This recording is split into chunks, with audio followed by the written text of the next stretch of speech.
नमस्कार दोस्तों, मैं doctor Saurabh Jain, urologist and kidney transplant surgeon, professor and head of the department Gandhi चिकित्सा महाविद्यालय भोपाल। मैं आपका अपने यूट्यूब चैनल पे बहुत बहुत स्वागत करता हूं। तो आज का हमारा टॉपिक है RIRS सर्जरी के बाद के प्रिकॉशंस, पेशेंट को क्या लेने चाहिए।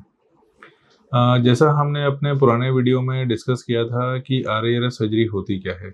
बेसिकली RIRS सर्जरी होती है किडनी में स्टोन्स के लिए, जिसमें हम एक फ्लेक्सिबल दूरबीन को यूज़ करते हुए पेशाब के छेद के द्वारा उस दूरबीन को अंदर डालते हैं। वहाँ से हम यूरेटर तक उसको लेके जाते हैं और हम किडनी में पहुँच के उस दूरबीन के अंदर से एक लेज़र फाइबर डालते हैं। उस स्टोन को हम चूरा चूरा करते हैं और डस्ट बना देते हैं। जो बड़े फ्रैगमेंट्स होते हैं उनको हम पकड़ के बाहर ले लेते हैं, छोटे फ्रैगमेंट्स को हम पीछे छोड़ के जाते हैं इस उम्मीद में कि वो यूरिन के साथ बाहर निकल जाएंगे।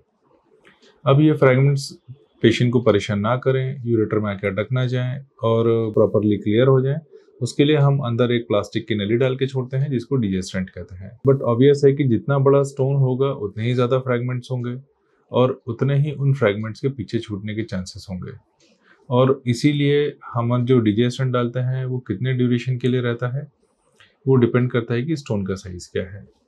अब जब एक पेशेंट का RIRS हो जाता है तो नॉर्मली उसको हम अगले दिन ही डिस्चार्ज कर देते हैं पेशाब के लिए निकाल के, और उसको फिर फॉलोअप में 48 घंटे बाद या 3 दिन बाद बुलाते हैं, जैसा भी सर्जन की प्रेफरेंस होती है। घर जाते समय पेशेंट को कुछ प्रिकॉशंस बोलते हैं जो उसको फॉलो करने होते हैं ताकि वो आगे जाके परेशान ना हो। इसमें सबसे इम्पोर्टेंट प्रिकॉशन होता है पानी का इंटेक।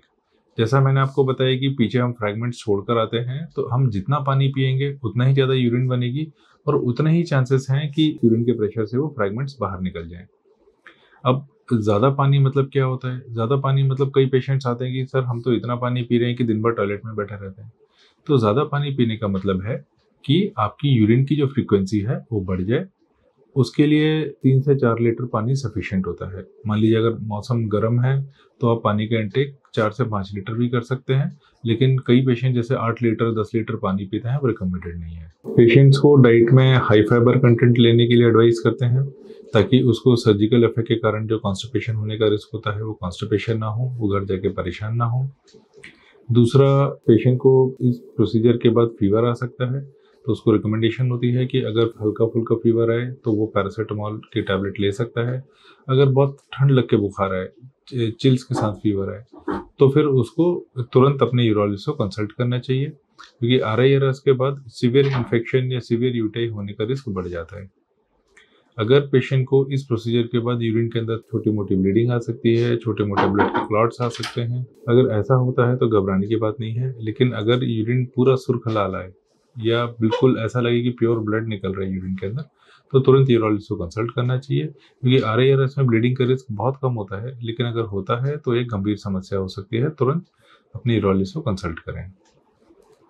कई बार होता है कि फ्रैगमेंट्स इतने ज़्यादा बन जाते हैं कि वो स्टेंट को ही ब्लॉक कर देते हैं। जो धूल होती है वो स्टेंट को ब्लॉक कर देती है, या फ्रैगमेंट स्टेंट के आसपास आके इकट्ठे हो जाते हैं, जिसके कारण पेशेंट को सडन किडनी के अंदर सीवियर पेन हो सकता है।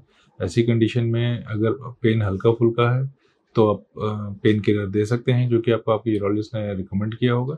लेकिन अगर पेन बहुत सीवियर है तो तुरंत अपने यूरोलॉजिस्ट को कंसल्ट करना चाहिए और स्टोन के ऑब्स्ट्रक्शन को रूल आउट करना चाहिए। बहुत सारे पेशेंट्स का एक कॉमन सवाल होता है कि डॉक्टर साहब RIRS के बाद हम अपनी एक्टिविटी दोबारा कब रिज्यूम कर सकते हैं। तो एक्टिविटी की मीनिंग कई पेशेंट्स के लिए अलग अलग हो सकते हैं। नॉर्मली अगर हम रूटीन एक्टिविटी की बात करें, जैसे कि खुद अपना काम करना, टॉयलेट जाना, वॉशरूम जाना, या अपना जो भी डेली की एक्टिविटीज़ होती हैं, वो तो पेशेंट डे 1 से ही रिज्यूम कर सकता है जैसा वो सर्जरी के पहले कर रहा था। जो रूटीन वर्क होता है, जैसे कि टेबल डेस्क पे बैठने का काम, कोई अगर ऑफिस में क्लर्क है, किसी का कोई ऑफिस में सेल्स पर्सन है जिसका दिन भर बैठने का काम है और वो बैठ के अपना काम करता है, तो ऐसे पेशेंट्स भी 1 या 2 दिन के रेस्ट के बाद जब वो कंफर्टेबल फील करें तो वो अपनी एक्टिविटी रिज्यूम कर सकते हैं। जो बहुत स्ट्रेनस एक्टिविटी होती है, जैसे कि मान लीजिए कोई किसी का फील्ड वर्क है, वो दिन भर उसको फील्ड में ही जाना है, कोई मार्केटिंग का आदमी है जिसको दिन भर पैदल चलना है, या कोई ऐसा बंदा है जिसको बहुत लंबी वॉक करनी है या जिम करना है, ऐसी एक्टिविटी को 2 से 4 हफ्ते के लिए मना किया जाता है। नॉर्मली मैं अपने पेशेंट्स को ये सारी एक्टिविटीज़, स्ट्रेनस एक्टिविटीज़ स्टेंट के निकलने के बाद ही एडवाइस करता हूँ, क्योंकि जब तक स्टेंट डाला रहेगा पेशेंट को कुछ ना कुछ तकलीफ बनी रहती है स्टेंट के कारण। जैसे कि स्टेंट का ब्लैडर के नीचे चुभना, स्टेंट के कारण बार बार पेशाब की इच्छा बनी रहना, स्टेंट के कारण पेशाब में हल्का बहुत खून आना। और जिस दिन हम ज़्यादा एक्टिविटी करेंगे, ज़्यादा पैदल चलेंगे, तो ये स्टेंट उस दिन ज़्यादा छुपेगा, उस दिन यूरिन के अंदर ज़्यादा जलन रहेगी, उस दिन यूरिन के अंदर ब्लड आने की संभावना ज़्यादा रहेगी। तो इसलिए जब तक स्टेंट अंदर है तब तक पेशेंट्स को अपनी हेवी एक्टिविटी, स्ट्रेनस एक्टिविटी को अवॉइड करना चाहिए।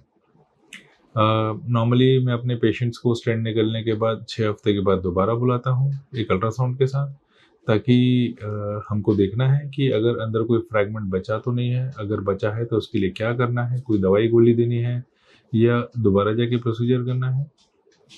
और अगर हम मान के चलते हैं कि स्टोन का साइज़ बहुत बड़ा है और पीछे स्टेंट छूटने के चांसेस ज़्यादा हैं, तो हम स्टेंट निकालने के पहले भी एक बार सोनोग्राफी करके देखते हैं कि अगर कोई छोटा मोटा फ्रैगमेंट बचा हुआ है तो हम स्टेंट निकालने के साथ ही दोबारा फ्लेक्सिबल दूरबीन डाल के किडनी को चेक कर लेते हैं, और अगर कोई फ्रैगमेंट बचा है तो उसको क्लियर कर देते हैं।